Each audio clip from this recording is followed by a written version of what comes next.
결과를 아는 자, 결론을 아는 자죠. 만약에 결과를 안다, 결론을 안다면 소망을 갖게 되겠죠. 결과를 아니까요. 데살로니가전서 1장 3절을 찾습니다. 너희의 믿음의 역사와 사랑의 수고와 우리 주 예수 그리스도에 대한 소망의 인내를 우리 하나님 아버지 앞에서 끊임없이 기억함이니. 아멘. 데살로니가 교회 성도들은 소망이 있었기 때문에 어떤 가운데서도 인내할 수 있었던 겁니다. 그래서 이 소망이 있는 사람은 어떤 환경에서도요 지속할 수가 있는 거죠. 세계복음화는 지속을 해야 됩니다. 하루아침에 세계복음화 되는 게 아니기 때문에 우리가 죽고도 우리 후대들이 계속 할 수 있어야 되거든요.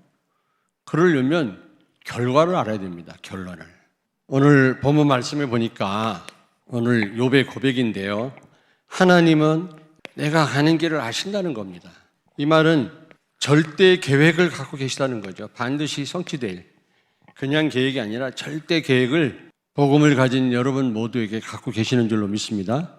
어떤 계획이냐? 창세기 1장 18절에 보니까 우리에게 위임 왕권을 주셨죠. 전 세계를 정복하고 다스리는 이 축복을 반드시 누리게 하시겠다는 겁니다. 하나님이 이 계획을 가지시고 우리를 이 자리에 있게 하셨다니까요. 창세기 12장 1절부터 3절을 찾습니다. 여호와께서 아브라함에게 이르시되 너는 너의 고향과 친척과 아비의 집을 떠나 내가 내게 보여줄 땅으로 가라. 내가 너로 큰 민족을 이루고 내게 복을 주어 내 이름을 창대하게 하리니 너는 복이 될지라. 너를 축복하는 자에게는 내가 복을 내리고 너를 저주하는 자에게는 내가 저주하리니 땅의 모든 족속이 너로 말미암아 복을 얻을 것이라 하신지라. 아멘. 하나님은 여러분을 복의 근원으로 여러분을 부르신 줄로 믿습니다. 반드시 여러분 통해서 모든 민족이 복을 받게 하시겠다는 겁니다. 근데 문제는 여러분, 세상이 말하는 이 복, 어떤 복일까요, 여러분? 세상이 말하는 복. 이 헬라어에 보니까 좋은이란 말과 귀신들이란 말의 합성어더라고요, 이 복이. 다시 말하면 귀신들이 좋은 것을 가져다 준다는 것입니다. 불신자들이 말하는 복을 받으면 된다라고 생각하는데 천만의 말씀입니다. 하나님을 모르게 하고 하나님을 대적하게 하고 믿음에서 떠나게 하고 예배를 놓치게 하고 탐욕과 멸망의 길로 가게 하는 것이 이게 사단의 역사 아니겠습니까? 이게 세상이 말하는 복이라니까 우리는 잘못 알고 있는 겁니다. 그러면 성경에서 말하는 복은 어떤 의미일까요? 예수 그리스도 안에 있는 영생과 하나님이 함께 하시는 임마누엘입니다. 그게 진정한 축복인데 우리는요 혼동하고 있습니다. 불신자가 추구하는 그 복을 달라고 기도하고 있거든요. 아니에요. 우리는 바로 알아야 되겠습니다. 성경에서 말하는 복은 예수 안에 있는 축복이에요. 마태복음 5장 14절 16절을 찾습니다. 너희는 세상의 빛이라. 산 위에 있는 동네가 숨겨지지 못할 것이요 사람이 등불을 켜서 말 아래에 두지 아니하고 동경 위에 두나니 이러므로 집 안 모든 사람에게 비치느니라. 이같이 너희 빛이 사람 앞에 비치게 하여 그들로 너희 착한 행실을 보고 하늘에 계신 너희 아버지께 영광을 돌리게 하라. 아멘. 세상의 빛이 되라가 아니라 세상의 빛으로 우리를 부르신 겁니다. 여기서 세상은요, 내가 한번 찾아보니까 사람들이 사는 그런 세상을 말하고 있지 않더라고요. 코스모스입니다. 코스모스. 우주입니다. 우주 전체더라고요. 근데 깜짝 놀랐어요. 그래서 여러분들이 그리스도를 누리고 이 그리스도의 빛을 비추고 이 증거하는 것은 우주 전체에 영향을 미치는 것입니다. 나는 이 말씀 묵상하면서요, 야, 우리가 복음 전하는 것이 이렇게 중요하구나. 난 이번에 깨달았어요. 단순히 사람들이 사는 세상인 줄 알았어요. 그게 아니라 우주 전체입니다. 코스모스입니다. 헬라어 성경에 찾아보라니까. 하나님의 자녀, 빛의 자녀인 내가 어떻게 보면 연약하고 보잘것없지만 내가 정말로 그리스도를 누리고 그리스도를 증거할 때 광활한 이 우주에 절대적인 영향을 끼치는 그런 우주의 빛이라는 사실을 기억하시기 바랍니다.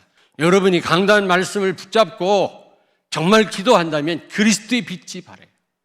사단의 도성이 무너집니다. 아멘. 그게 여리고성 무너졌던 일 아닙니까? 아무 말도 하지 마라. 언약궤만 따라서 돌아라. 그랬을 때 그리스도의 빛이 비춰지는 겁니다. 사도행전 1장 8절을 찾습니다. 오직 성령이 너희에게 임하시면 너희가 권능을 받고 예루살렘과 온 유대와 사마리아와 땅 끝까지 이르러 내 증인이 되리라 하시니라. 아멘. 증인이 되라가 아니라 되리라 말씀하셨거든요. 그 말은 뭡니까? 여러분을 반드시 오직 예수 되게 하셔서 땅까지 이르러 증인 되게 하시겠다는 겁니다. 하나님의 절대 계획입니다. 이거는 그 누구도 못 막아요. 하나님의 의지를 누가 꺾을 수 있겠습니까? 두 번째, 욥은 뭐라고 고백합니까? 그가 나를 단련하신 후에 하나님은 나를 바꾸시기 원하신다. 그냥 그대로는 안 되기 때문에 하나님은 내가 바꿔지기를 원하십니다. 우리 이 모습 이대로는 안 되거든요. 이거를 절대 여정이라고 합니다. 절대 여정. 내 계획과 내 어떤 노력으로 되는 일이 아니에요. 하나님이 나를 바꾸신다니까요. 특별히 틀린 거, 가진 것 가운데 틀린 게 많지만 한마디로 말하면 이 종교 생활, 복음 아닌 것 전부 종교 생활이에요. 복음 없이 하나님께 예배한다, 이게 종교 생활이에요. 복음 없이 우리가 산다, 종교 생활하는 거예요. 그게요. 불신자들은 완전 종교에 다 빠졌지. 여러분, 종교가 무슨 말입니까? 원어에 보니까 종교라고 하는 거는 두려움과 귀신들의 합성어예요. 다시 말하면 귀신들을 두려워함으로 비를 맞추기 위해서 하는 것입니다. 그러니까 불신자들은 종교 생활 하잖아요. 귀신들의 비유를 맞추는 거예요. 그게요. 복을 받는 길이 아니라니까. 뭔가 착하게 사는 그 삶이 아니라니까요. 귀신들의 비유를 맞추는 삶이에요. 여러분. 오직 복음으로 우리는 살 뿐만 아니라 복음으로 하나님 앞에 나아가야 될 줄로 믿습니다. 그래서 하나님은 이 여정을 걷게 하시는 겁니다. 두 번째, 하나님 뭘 바꾸시기 원하냐? 노예 근성입니다. 노예 근성. 이스라엘 백성들이 광야 생활 했지 않습니까? 이게 바로 절대 여정이거든요. 하나님이 이스라엘 백성들을 연단하시는 겁니다. 그런데 그들은 그 광야에서 애굽에서 있었던 근성을 버리지 못했어요. 애굽의 근성은 뭡니까, 여러분? 불신앙입니다. 절대로 하나님 안 믿어요. 제일 무서운 게 불신앙이에요, 여러분. 사단이 무서운 게 아니라 불신앙이 무섭습니다. 하나님만 믿으면 사탄의 권세는 아무것도 아니에요. 그리고 여러분, 불신자들 보십시오. 이 세상 보십시오. 염려가 가득합니다. 염려가 월이란 말이 어디서 나왔다 그랬지? 워겐, 물어뜯다에서 나온 말이 월입니다. 여러분이 염려하면 사단이 물어뜯어요. 죽으면 신분이 바뀌어요. 하나님의 백성으로 바뀐 겁니다. 홍해를 건너면서 세례를 받았다고 그랬거든요, 바울이. 세례가 뭡니까? 새로 태어난 겁니다. 신분이 바뀐 겁니다, 여러분. 옛사람은 죽은 겁니다, 십자가에서. 새로운 피조물인 줄 믿습니다. 세 번째로는 광야 근성이요.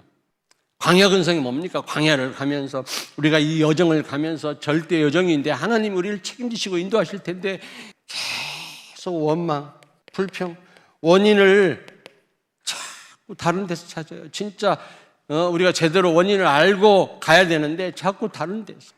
창세기 3장, 6장, 11장. 내 중심, 물질 중심, 성공 중심. 한마디로 말하면 내 중심. 이걸 바꾸기를 원하신단 말이죠. 다시 말하면 하나님은 이 절대 여정 가운데 죽는 훈련을 시키십니다. 바울은 고린도전서 15장 31절에 나는 날마다 죽노라. 여러분, 날마다 내가 십자가에 그리스도와 함께 죽었음을 기억해야 돼요. 죽은 자는 말이 없어요. 기분 나쁠 것도 없어요. 자기를 내세울 필요도 없어요. 자기가 할 것도 없어요. 그리스도께 맡기면 돼요. 아멘. 하나님은 죽는 훈련을 시키고 계시는 겁니다. 내가 죽지 않고는 하나님 앞에 쓰임 받을 수가 없는 거예요.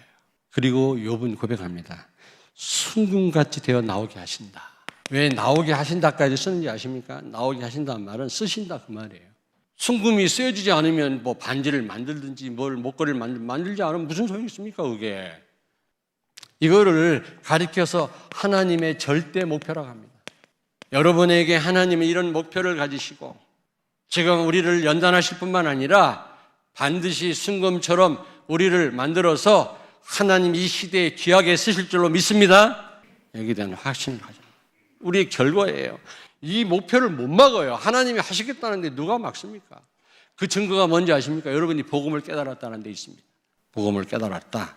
하나님은 절대 계획을 가지시고 절대 예정 가운데 여러분 인도하셔서 절대 목표를 이루실 줄로 믿습니다. 마태복음 5장 5절을 읽습니다. 온유한 자는 복이 있나니 그들이 땅을 기업으로 받을 것이미요. 아멘. 온유한 자 다 아시죠? 말씀에 길들여진 자.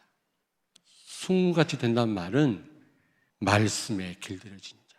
하나님이 쓰시기에 편리한 사람, 하나님이 쓰시기에 쉬운 사람, 마음껏 쓰실 수 있는 사람, 그런 사람이 순금 같은 사람인 줄로 믿습니다. 에베소서 4장 13절을 찾습니다. 우리가 다 하나님의 아들을 믿는 것과 아는 일에 하나가 되어 온전한 사람을 이루어 그리스도의 장성한 분량이 충만한 데까지 이르리니. 아멘. 그렇습니다, 여러분. 복음과 복음을 아는 것과 믿는 것이 일치가 돼야 돼. 아는 건 많은데 안 믿어. 그런 사람 많잖아요. 어떤 사람은 잘 알지도 못하고 아멘 그래요. 그건 맹신이지 그거예요. 그게 진정한 믿음이 아니죠. 성숙된 그리스도인들은 복음을 아는 것과 믿는 것이 하나라고 그랬어요. 일치가 되는 것입니다. 이게 순금 같은 사람이라. 그리스도를 아는 만큼 내 믿음이 성장하는 겁니다. 사도행전 18장 5절. 실라와 디모데가 마게도냐로부터 내려오매 바울이 하나님의 말씀에 붙잡혀 유대인들에게 예수는 그리스도라 밝히 증언하니. 아멘. 순금과 같은 신앙이란 말은 말씀에 붙잡힌 사람. 필요할 때마다 말씀 붙잡는 자가 아니라 늘 말씀에 사로잡힌 말씀 24시입니다. 마태복음 17장 8절을 찾습니다. 제자들이 눈을 들고 보매 오직 예수 외에는 아무도 보이지 아니하더라. 아멘. 엘리야 사라지고 모세 사라지고 변화산에서 오직 예수만 남았더라. 그렇습니다. 신비, 율법 다 성취하셨어요. 그리스도가 모든 걸 통일하셨어요. 예수 안에 모든 축복이 다 있는 줄로 믿습니다. 오직 예수인 사람. 사도행전 20장 22절을 찾습니다. 보라, 이제 나는 성령에 매여 예루살렘으로 가는데 거기서 무슨 일을 당할는지 알지 못하노라. 아멘. 아멘. 그렇습니다. 바울은 성령의 메인 사람이었어요. 성령 충만하고 같은 말입니다만은 지속해서 성령 충만한 겁니다. 하늘 보좌의 축복을 누릴 수밖에 없는 거죠. 시공간 초월의 역사가 일어날 수밖에 없는 거죠. 이런 사람으로 우리를 세우실 줄로 믿습니다. 자, 그렇다면 결론. 이런 결과를 한다면 어떤 가운데서도 우리는요, 감사할 것밖에 없어. 결론을 모르고 결과를 모른다면 우리는 사실 감사하기 쉽지 않습니다만 결과를 안다면 시작도 알고 과정도 알고 무엇보다 결과를 안다면 우리는 감사할 것밖에 없어. 항상 감사합니다. 바울도 그랬어요.